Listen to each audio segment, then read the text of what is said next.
Hi, this is Rishi Patel, and today we're going to talk about what happened when you stop asking for external validation. So, let's begin. So, most people don't realize how much of their confidence depends on other people, like approval, agreement, being liked, reassurance. And when you stop asking for that, something very uncomfortable happen at first. But then later on, something very powerful happens. So, external validation doesn't always look obvious. It can look like explaining yourself too much, checking your reactions while you speak, replaying conversations. Was that okay? Asking yourself this question and needing confirmation before deciding. So, you might call it being thoughtful, but underneath it, that's a quiet question running all the time. Am I okay in your eyes? You feel me, right? We all do that at some point. So most people don't seek validation because they are insecure, but they seek it because at some point validation meant safety. Being approved of meant less conflict, less rejection, less emotional risk. So your nervous system learn a rule: check first, confirm first, don't stand alone.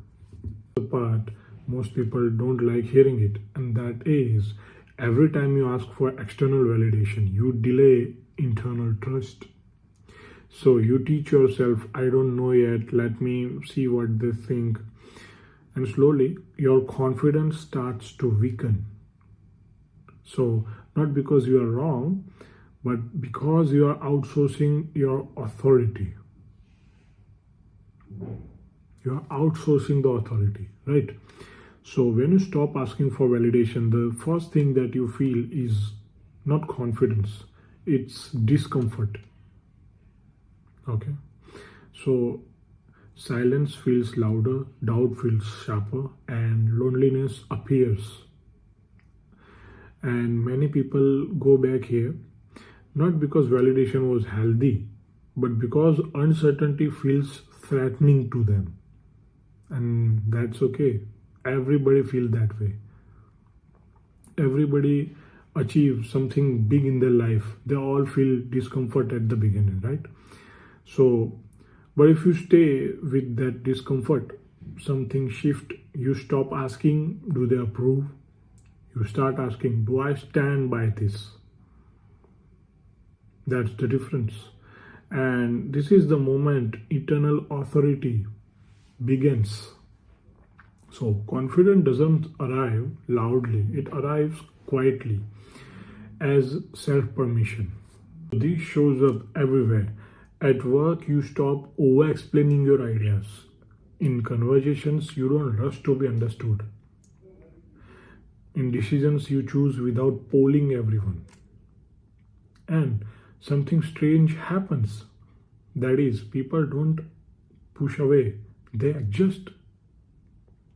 And when you stop chasing validation, it doesn't leave a void.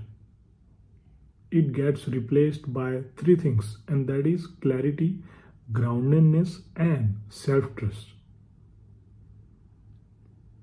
Clarity, groundedness, and self trust. So, you don't feel superior, you feel settled now. And that settled energy is what people mistake for confidence. So here's the simple shift that you can actually try, and that is, before asking for validation, ask yourself this one question, and that is, if no one responds, would I still stand by this? And if the answer is yes, you don't need to ask. This is how the self-trust is trained. You don't become arrogant when you stop asking for validation. You become eternally anchored, and you stop performing goodness and start embodying alignment. And that's the real confidence. And if this pattern feels familiar to you, this is exactly the kind of work that I do in one-on-one confidence and clarity mentoring session. You can book a call one-on-one with me about that. and we go deeper into boundaries and self-trust and self-confidence in a deeper way. And if empathy and overgiving shaped our need for validation, my book The Power of Empathy goes deeper into these topics and give you the solution, practical solution you can apply into your life, and it can help you. So you can also check that out. Both links are in description. And in the end, I'll say, when you stop asking the world who you are and you finally hear yourself, you understand what I'm saying? Stop asking the world who you are and you finally hear yourself, right? So be yourself, be natural, be authentic, become unshakable. See you in the next one. Peace.